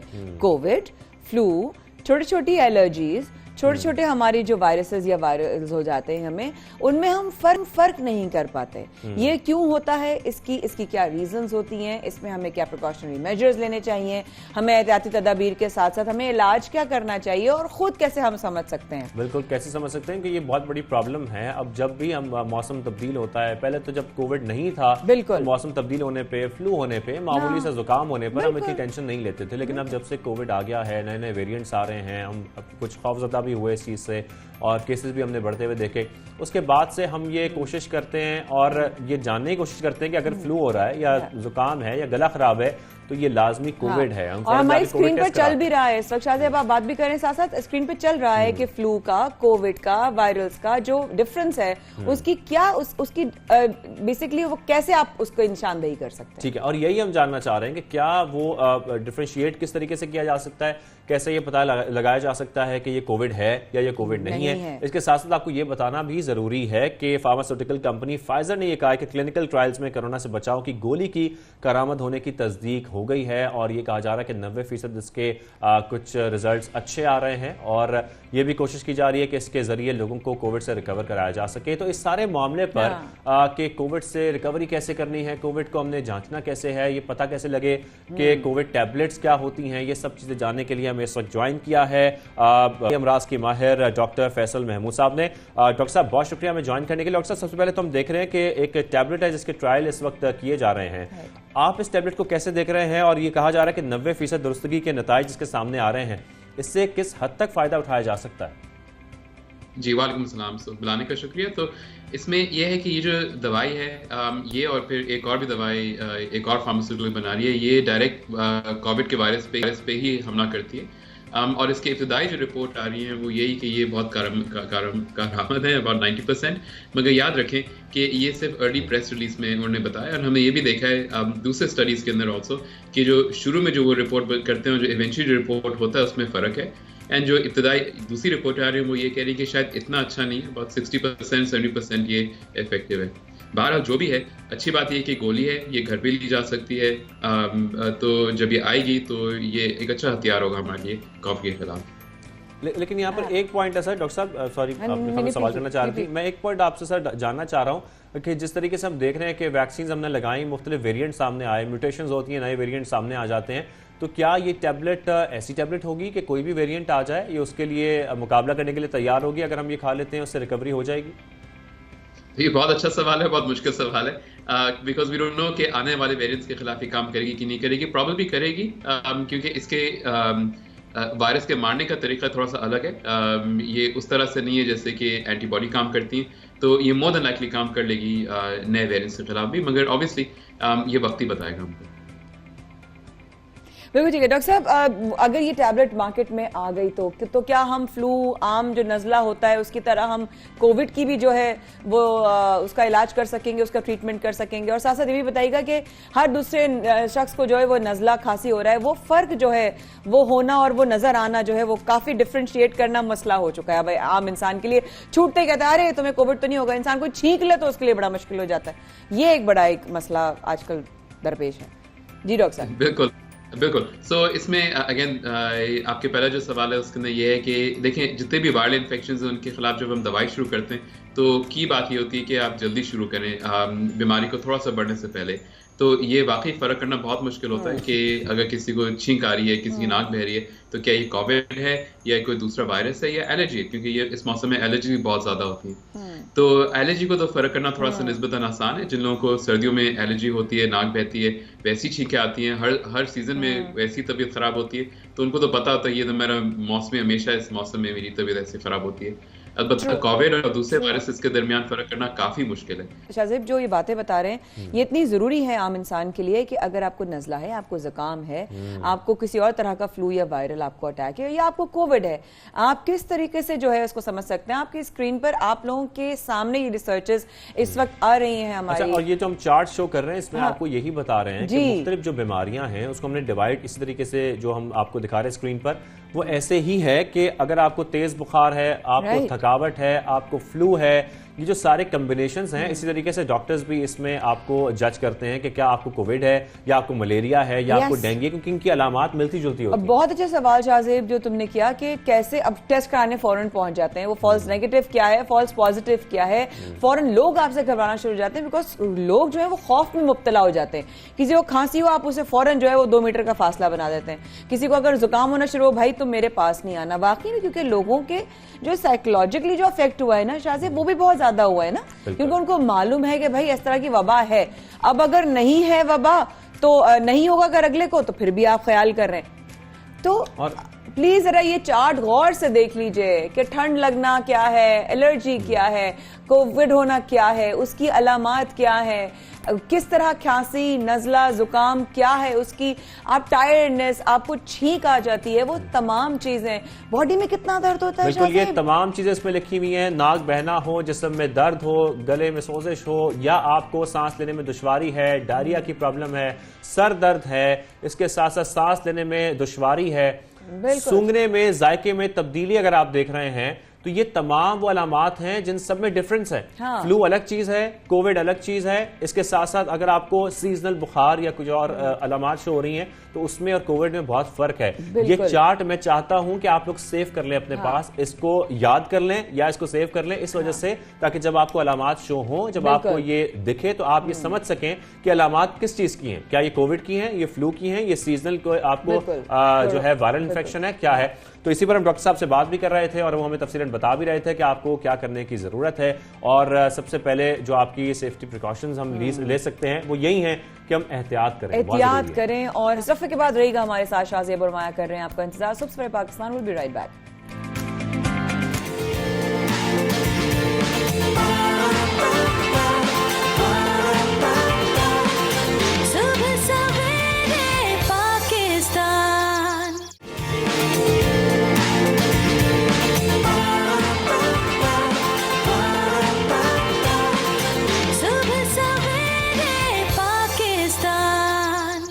वेलकम बैक, बहुत शुक्रिया हमारे साथ रहने के लिए। और अब हम बात कर लेते हैं प्रोग्राम में क्रिकेट की। क्रिकेट के शायकीन के लिए क्या खबरें हमारे पास हैं मौजूद, वो आपको बताते हैं। सबसे पहले आपको बताएंगे T20 फॉर्मेट में पाकिस्तानी टीम की जो फतुहात का सिलसिला है वो मुसलसल जारी है। जो रिकॉर्ड है हम बनाते जा रहे हैं, वो कायम करते जा रहे हैं, आगे बढ़ते जा रहे हैं। लेकिन इसके साथ साथ एक अच्छी खबर नहीं है माया, वो क्या है? वो प्लेयर्स के हवाले से है, क्योंकि उनमें कोविड की तस्दीक हो गई है। और I really wish them quick recovery, god speed, अल्लाह ताला को सेहत दे, ताकि ये जो मोहब्बतों का सिलसिला है, खेलों का सिलसिला है, शायकीन के आने का सिलसिला है, एक उम्मीद एक और किरण बनी, क्योंकि उसी बेस पर जो है फिर आगे भी प्लेयर्स आएंगे ऑस्ट्रेलिया से।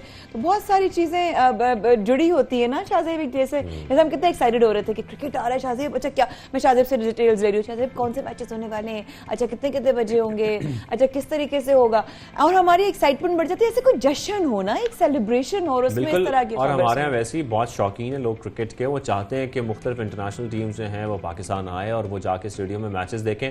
लेकिन इसके साथ साथ जैसा कि हम आपको बता रहे हैं कि वेस्ट इंडीज की टीम के मजीद 3 खिलाड़ियों समेत 5 अफराद में कोविड की तस्दीक हुई है, जिसके बाद उनको क्वारंटीन में भेज दिया गया है। तो हम लेकिन चाहते हैं कि ये मैचेस चलते रहे, क्योंकि आज का जो मैच है उसे मनसूखी की जो तलवार है वो लटक रही है और कुछ पता नहीं है। इतना ही डाइसी राइट ना हो कि भाई होगा नहीं होगा, इतने सारे सवालात हमारे जहन में आते हैं। कितना अच्छा कॉम्बिनेशन चल रहा है इस टीम का, वर्ल्ड कप में भी जो है अच्छी कॉम्बिनेशन देखने को मिला, और इंशाल्लाह हम बहुत सारे सवालात हमारे होंगे। और इससे पहले कि हम क्रिकेट की तरफ जाएं तो हम आपसे इसकी मुलाकात करवाने वाले हैं, वो हैं रफू बाबा से। रफू बाबा कौन है शाहजेब? रफ़ू बाबा बहुत माहिर हैं, अपनी सलाहियतें, उनकी ऐसी महारत है रफ़ू करने में कपड़े कि वो सबको खुश कर देते हैं, सबके दिल खुश कर देते हैं। वो तमाम लोग जिनके कपड़े कुछ ख़राब हो जाएं, कुछ डैमेज हो जाएं, तो वो रफ़ू बाबा के पास पहुंचते हैं। और रफ़ू बाबा इतनी महारत रखते हैं रफ़ू करने में कि कोई मायूस होकर वापस नहीं लौटता। भाई उनकी आवाज और उनका अंदाज और उनका चेहरा बताता है कि जनाब क्या तजर्बा है उनकी जिंदगी का और कैसे कैसे दौर देखे। आइए आपको भी वो दिखाते हैं जो उन्होंने हमारे साथ शेयर किया। आपको मिलवाते हैं कैसे हुनरमंद शख्स से जिनकी सलाहियत लोगों के चेहरों पर मुस्कुराहटें बिखेर देती है। माया, बिल्कुल ऐसा ही है शाहजेब, क्योंकि ये एक ऐसी मुस्कुराहट होती है कि एक इंसान को अपना एक बहुत ही कोई फेवरेट जोड़ा हो, लड़कियां खास तौर पे और हजरात भी अब तो अपनी पसंद से कुछ लेते हैं तो दिल चाहता है कि उसको खराब ना हो जाए, लग ना जाए, कहीं से चिर ना जाए। तो जब हमने अपने घरों में देखा कि रफू करने वाले बहुत स्पेशल खास लोग होते थे और बोला जाता था कि उन लोगों के पास भेजो जो रफू वाले बाबा है, ऐसे हमारे बचपन में भी हमें कहा जाता था, बिकॉज किसी कपड़े को इस तरह जोड़ देना कि वो नया जैसा लगे और पता ना चल सके आपको कि उसमें कहीं से जोड़ आया हुआ है। ये है बहुत बड़ा फन। वैसे कितनी बड़ी महारत है ये कि इस तरीके से रफू किया जाए, किसी को पता ही नहीं लगे कि कपड़ा कहां से रफू हुआ है। और आपको ये भी बताएं कि रावलपिंडी के ताहिर महमूद 8 बरस की उम्र से बतौर रफूगर काम कर रहे हैं और आज हमें वो ज्वाइन भी कर चुके हैं। ताहिर साहब कैसे हैं आप? खैरियत से हैं? ठीक ठाक हैं? बहुत शुक्रिया शो में ज्वाइन करने के लिए। अब हम देख रहे हैं ताहिर साहब कि जदीद मशीन्स अब तो आ गई हैं, लेकिन इसके बावजूद लोग अब भी रफू को प्रेफर करते हैं और चाहते हैं कि उनके कपड़े जो हैं वो रफू किए। ये कितना मुश्किल होता है ये रफू करना? अस्सलाम वालेकुम जनाब, ये बहुत औखा काम है भाईजान। ये जो है बहुत औखा ये काम करना पड़ता है, एक धागा मिलाना पड़ता है और उसके बाद जो है ये बहुत मेहनत करनी पड़ती है। ऐसे कपड़े आ जाते हैं जो बंदा एक दफ़ा देखता है ना वो दंग रहा है यार ये कपड़ा कैसे बनेगा, और फिर हम उनको वही डिज़ाइन वही चीज़ हम बना के उनको दिखाते हैं और फिर माशाल्लाह पैसे भी माशाल्लाह ठीक ठाक दे जाते हैं। जैसा कि आप कह रही हैं बड़ा मुश्किल काम है वो धागे को मैच करना, ये महारत रखना। आप कितने अरसे से ये काम कर रहे हैं और ये आपको सिखाया किसने था? जी जनाब, ये मैं जब 8 साल का था मैंने ये काम सीखा था और ये मैंने अपने वालिद साहब के साथ जाता था दुकान के ऊपर ना, वहाँ से मैं काम सीखा है भाई से, बड़े भाई अपने वालिद साहब से। और उसके बाद जो है ना ये माँ भी पड़ती थी मुझे और ईंटें भी रखते थे, मुर्गा बना के ऊपर 2 ईंटें रख देते थे और आधा घंटा पौना घंटा जो है ना वो उठाते नहीं थे मुझे। और फिर उठा के फिर जो है ना वो क्या कहते तेरे पुत्र 1 रुपया ले जाकर जा चीज़ ही ले जाकर चीज़ आकर खा ले तुम, और फिर लाड भी करते थे वाले थे ना क्या करें वाले। उसके बाद जो है जो पड़ती थी या बाबा जो आपको मार पड़ती थी, जो डांट पड़ती थी, वो किस बात पे पड़ती थी? रफू खराब करने पे पड़ती थी या शरारतें करने पर पड़ती थी? बचपन का हिसाब किताब था ना, वो जो है ना काम करते करते मैं भाग जाता था। मुझे शौक था साइकिल का, 3 पहियों वाली साइकिल होती थी ना, वो मैं उनसे 8 आने लेने हैं, 8 आने लेकर वो मैं साइकिल लेके आता, वो मैं चलाता था। और जब मैं वापस आता ना आधा घंटा पूरा हो जाता, वो आकर कहते हाँ भाई बेटा जी कहाँ गए थे? मैं कहता पापा हम तो ये काम गया हुआ था, पानी भरने के लिए गया हुआ था। झूठ बोलते थे और कहने अच्छा पता तो बांधना मुर्गा बांधना हूँ, मुर्गा बनने समय इट्टा 2 रखने सन, आधा घंटा मुर्गा ही भाई रखने सन। कितना फर्क आया है पहले जमाने में और आज के वक्त में कि अब रफू कितना कराते हैं लोग, कितना फर्क आया है? जी आज का जो है ना ये आजकल मशीनें भी आ गई हैं, वो मशीनी रफू भी होता है, वो सिर्फ एक फूल बना के दे देते हैं। जो से हम बनाते हैं वो हाथ के साथ बनाना पड़ता है, उसमें बहुत मेहनत लगती है। अच्छा, ये क्या कहेंगे आपके, अगर आप अपने शागिर्दों को सिखा रहे हैं रफू बाबा, तो मैं ये पूछूंगी कि अब अगर काम कम हो गया है या लोग रफू कम करवाते हैं, तो फिर आप इसके अलावा कफालत के लिए अब क्या करेंगे इस महंगाई के दौर में? हम कुछ कह नहीं सकते हैं बेटा जी, साथ जो सी बात, अब मैं यहाँ बैठा हूँ ना, इस सीट पर बैठा मैं 6,500 रुपये किराया देता हूँ। अक्सर ये होता है कि जब आप रफू करते होंगे कपड़े और मुख्तलिफ ख़वातीन भी आपके पास आती होंगी अपने मुख्तलिफ महंगे कपड़े लेकर, ऐसा होता है कि उनको मुतमईन करने में कुछ वक्त लग जाता हो, वो मुतमईन ना होती हो कि यार नहीं मेरे कपड़े अभी मजीद बेहतर करने हैं, या वो कहती है नहीं भाई ताहिर साहब ने जो रफू कर दिया उससे बेहतर ऑप्शन कोई है ही नहीं कपड़े बेहतर करने के लिए? कहीं होते हैं गाहक, कहीं लोग गाहक होते हैं, कोई खट्टे होते हैं, कोई मीठे होते हैं, कोई प्यार से बात करते हैं, कोई खुंदक से बात करते हैं, उनको ऐसा जवाब देना पड़ता है। बहुत शुक्रिया ताहिर महमूद साहब। रफ़ू बाबा के नाम से पिंडी में जाने जाते। रफ़ू एक बहुत बड़ा फ़न है, करने वाले ख़ानदानी जो नस्ली होते थे वो लोग कर पाते थे। ये एक बहुत बड़ा आर्ट है। हमने बहुत अच्छे अच्छे रफ़ू की चीज़ें देखी हैं, तो हमें वो एक पहचान है, एक नज़र है। So all the very best to him. बिल्कुल, अगर आप चाहते हैं कि आपके कपड़े अच्छे रफ़ू हों तो रावलपिंडी में आप ताहिर महमूद साहब से जाके मिल सकते हैं। और अभी हमने जो है रफ़ू बाबा को देखा, जब मैंने हम लोगों से कल उनसे बात कर रहे थे, कैसे कितने क्यूट तरीके से, कितनी मासूमियत थी, इतना तजर्बा, लेकिन इतना हम्बलनेस, इतना झुकाव शाहजेब, और इतना प्यार से वो समझा रहे थे कि आज के वक्त में इतना लोग नहीं करवाते, वक्त बदल गया है, अब मशीनें भी बड़ी बड़ी आ गई हैं, लेकिन जो हाथ का हुनर होता है ना, कहते हैं आप कितना भी पीस लेना ग्राइंडर में, जो सिल बट्टे का मजा होता है ना, वो सिल बट्टे पे ही आता है शाहजेब। वो बात नहीं आती है। यही वजह है कि कल जब हम इनसे बात कर रहे थे और वो हमें बता रहे थे अपनी कहानी, और पूरी जिस तरीके से वो जिक्र कर रहे थे कि अब लोग आते हैं लेकिन आने के बाद उनका इतना इंटरेस्ट नहीं होता, जिस तरीके से वो बात कर रहे होते हैं, तो हमें ये एहसास हो रहा था कि अब मशीनरी की वजह से जो रफ़ू बाबा हैं उनकी वैल्यू थोड़ी सी कम होती जा रही है, लेकिन उन्होंने हिम्मत नहीं हारी। वो आज भी कोशिश कर रहे हैं कि वो उनके जितने भी कस्टमर्स हैं उनको वो मुतमईन कर सकें, उनके कपड़े अच्छे से रफ़ू कर सकें। और अब वापस आपको लेके चलते हैं उस मौजू के ऊपर जिसके ऊपर हम बात कर रहे थे कि क्रिकेट के हवाले से हम लोगों के यानी कि शायकीन जो फैंस हैं क्रिकेट के, उनके लिए बहुत अच्छी खबर नहीं है, लेकिन दुआ गो हैं कि अल्लाह पाक और बेहतरी कुछ ले आए ताकि इस हवाले से हमारा क्रिकेट का सिलसिला जारी रहे। बिल्कुल, और अगर मैच होता है, मनसूख नहीं होता, तो हमारा आखिरी मैच में गेम प्लान क्या होना चाहिए, इसी पर बात करने के लिए हमें ज्वाइन किया है कॉमिक क्रिकेटर कामरान अकमल ने। कामरान भाई कैसे हैं आप? ठीक ठाक हैं, खैरियत से हैं? बहुत शुक्रिया हमें ज्वाइन करने के लिए। अच्छा, सबसे पहले ये बताएगा कि पाकिस्तान मुसलसल कामयाबियां समेट रहा है, हम देख रहे हैं, और इसके साथ साथ एक साल में सबसे ज्यादा T20 जीतने का अपना ही रिकॉर्ड भी तोड़ दिया पाकिस्तान ने। सबसे पहले तो यही बताएगा कि कौमी टीम के परफॉर्मेंस को आप कैसा देख रहे हैं? देखिए, डेफिनेटली पाकिस्तान टीम की बड़ी जबरदस्त परफॉर्मेंस रही है, और ये साल तो पाकिस्तान T20 के हिसाब से तो जबरदस्त रहा, जैसे रिकॉर्ड तोड़ा जीतने का। तो अच्छी क्रिकेट खेल रहा पाकिस्तान टीम। यही क्रिकेट चाह रहे हैं कि पाकिस्तान मजीद अच्छी खेले, अच्छी टीमों के खिलाफ। अभी ठीक है, हम लोग इस साल बड़ी टीमों से जो खेले हैं वो जीत नहीं पाए, सिर्फ वर्ल्ड कप में 2 मैच अच्छे जीतते हैं, तो उससे कॉन्फिडेंस मिला। इस चीज को कैरी ऑन करे और अच्छी परफॉर्मेंस जा रही है, कॉम्बिनेशन सेट हुआ हुआ है, नए लड़के भी तैयार हो रहे हैं। मजीद मेरे ख्याल से उनको मौका मिलना चाहिए। जब ऐसी टीमें आती हैं, 7वें 8वें 9वें नंबर की टीम आती है, तो उनके खिलाफ खिलाना चाहिए, जिससे एक्सपीरियंस मिले। अपने मेन प्लेयरों को रेस्ट करवाना पड़ता है उनको फ्रेश रखने के लिए, उनकी एनर्जी सेव करने के लिए। देखिए कितनी क्रिकेट खेल रहे हैं, इतना लंबा खेलते हुए आ रहे हैं, फिर आगे PSL शुरू हो जाएगी, उसमें बड़ी जान लगेगी।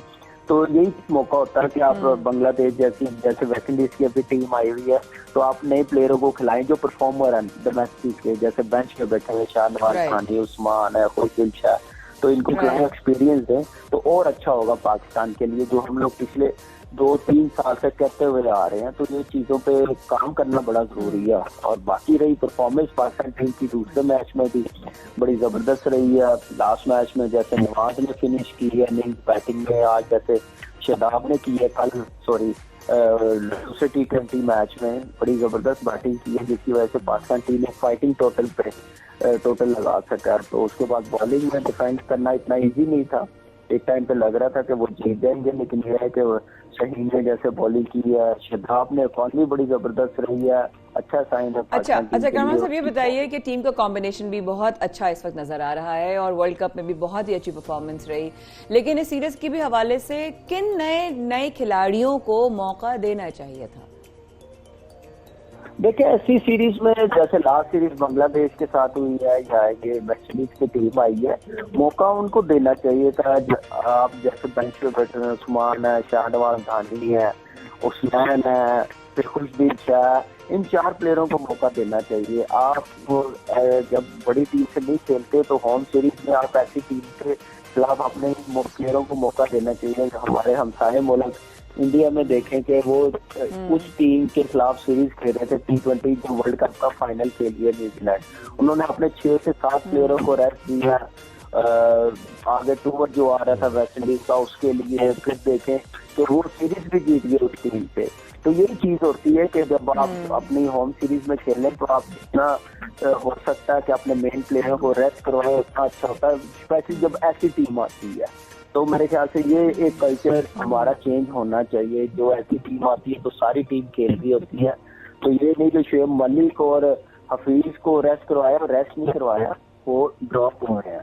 ये ना बाद में एक्सक्यूज दे कि हमने अपने शुएब मलिक और हफीज को रेस्ट करवाया है तो हम देखें नए प्लेयरों के साथ, मेरे ख्याल से नए प्लेयरों के साथ मजीद जाना चाहिए। अच्छा, इसके साथ साथ ये भी बताएगा कि हैदर अली को हम बहुत अच्छी फॉर्म में देख रहे हैं, उनकी पावर हिटिंग और उनकी परफॉर्मेंस, इसके बारे में आप क्या कहना चाहेंगे आज? देखिए, अच्छा साइन है पाकिस्तान टीम के लिए हैदर अली की फॉर्म में आना है और रन्स करने, प्रेशर था उस पर। फिर लास्ट PSL में भी ड्रॉप हुआ, फॉर्म अच्छी नहीं थी, फिर मौका मिला वर्ल्ड कप में, नेशनल T20 में बड़ी जबरदस्त उसने पावर रेटिंग की फॉर्म दिखाई अपनी, जिसकी वजह से उसकी सिलेक्शन हुई और अब उसको मौका मिला। वर्ल्ड कप में तो मौका नहीं मिला, तो उसका पूरा फायदा उठाए, थोड़ी सी और बेहतर बैटिंग करे और टेक्निक बेहतर करे, पावर हिटिंग में टेक्निक और बेस अच्छी और करे। जब क्वालिटी बॉलिंग आएगी तो उसमें थोड़ा सा मुझे लग रहा है कि ये स्ट्रगल करेगा, तो यही मौका होता है जब ऐसी बॉलिंग होती है उसमें आप अपनी क्या नाम है बेस अच्छी बनाते हैं, पावर हिटिंग में टेक्निक बेहतर करते हैं, स्ट्राइक रोटेट कैसे करनी है, तो ये बड़ा जरूरी है इस वक्त हैदर अली का फॉर्म में आना। तो इस चीज को कैरी ऑन करे और मजीद बेहतर करे। थोड़ी मुझे डर लग रहा है कि जब कोई अच्छी बॉलिंग आएगी तो उस वक्त उसका सही इम्तिहान शुरू होगा इन सारी टीमों का। हमने इंग्लैंड में भी देखा कि कितनी स्ट्रगल की है, तो यही चीज है कि जब बड़ी टीम आएगी तो ऐसी टीमों के खिलाफ मेरे ख्याल से अच्छा साइन ये है कि इसको मौका मिला खेलने का, फॉर्म में भी है, अब इसको कैरी ऑन करे। जैसे रिजवान कर अपनी बैटिंग को लेके चल रहा है, डे बाई डे रन करता ही जा रहा है, हंगर उसमें खत्म नहीं हो रही, तो यही चीज अब हैदर अली में आनी चाहिए। मेरा अगला सवाल है कावन भाई आपसे ये कि वेस्ट इंडीज का दौरा है पाकिस्तान, वेस्ट इंडीज का आना, पाकिस्तान में खेलना, आगे हम और भी इवेंट्स देखते हैं और भी क्रिकेट के मौके देखते हैं, ऑस्ट्रेलियन टीम जो है वो पाकिस्तान की तरफ आ रही है, तो क्या ऑस्ट्रेलिया का पाकिस्तान में आना जो है वो ये राह हमवार करके जाएगा वेस्ट इंडीज टीम का आना? हम देख रहे हैं कि क्रिकेट की वापसी हो रही है पाकिस्तान में, तब ऑस्ट्रेलिया की टीम को भी आना चाहिए, तो आप इस पे भी कमेंट कर दें। आप देखिए, अब ये कोई और चीज हो जाए जैसे न्यूजीलैंड ने किया तो वो तो मैं नहीं कुछ कह सकता। बाकी अल्लाह का शुक्र है कि पाकिस्तान ने बड़ी मेहनत की है, हमारी सिक्योरिटी ने, हमारे क्रिकेट बोर्ड ने स्टेप बाय स्टेप क्रिकेट वापस लेके आए हैं। तो इंशाल्लाह उम्मीद है कि जितनी टीमें गई हैं उन सबकी टीमों का मेरे ख्याल से वो टूर देख लें और उनकी हॉस्पिटैलिटी देख लें, फिर उसके बाद उनकी स्टेटमेंट देख लें, तो मेरे ख्याल से कोई एक्सक्यूज ऐसा नहीं है कि ऑस्ट्रेलियन टीम ना आए। बाकी अल्लाह जानता है क्या रीजन बनाए, लेकिन मुझे नहीं लगता कि ऑस्ट्रेलियन टीम कैंसिल करेगी और आना चाहिए और एंजॉय करेंगे और पाकिस्तान बड़ा वार्म वेलकम करेगा उनका। ठीक है। कामरान अकमल कॉमिक क्रिकेटर हमारे साथ मौजूद थे, तफसीलन बात कर रहे थे पाकिस्तानी क्रिकेट टीम की परफॉर्मेंस पर और किस तरीके से हैदर अली भी फॉर्म में है, हमारी टीम भी बड़ी फॉर्म में, बहुत अच्छी परफॉर्मेंस दे रही है, मुख्तलिफ रिकॉर्ड्स तोड़ रही है। इस वक्त सीरीज जारी है लेकिन सीरीज कुछ थोड़ी सी खतरे में पड़ गई है, लेकिन इस पर हम आपको मजीद अपडेट भी करेंगे। अब इख्तिताम की तरफ चलते हैं और इस बात के साथ चलते हैं कि आज भी प्रोग्राम में गाहे बगाहे कहीं ना कहीं आपको ये जरूर बताया गया कि आपकी अपनी हेल्थ कितनी जरूरी है। तमाम चैलेंजेस के साथ आपने अपने हार्ट बीट को किस तरीके से मॉनिटर करना है। एक आम इंसान को भी अपने कार्डियो और अपने हार्ट बीट का और अपनी सेहत का ख्याल रखना चाहिए। मैं सिर्फ ये समझती हूँ कि आप और मैं अगर हम एक हेल्दी माइंड के साथ दिन का आगाज करें तो बहुत सारे चैलेंजेस का सामना कर सकते हैं। शाहजेब अहमद, रखिएगा अपना ख्याल। शाहजेब अहमद को और माया खान को दीजिए कल तक के लिए इजाजत। तब तक stay positive and stay safe. Allah Hafiz.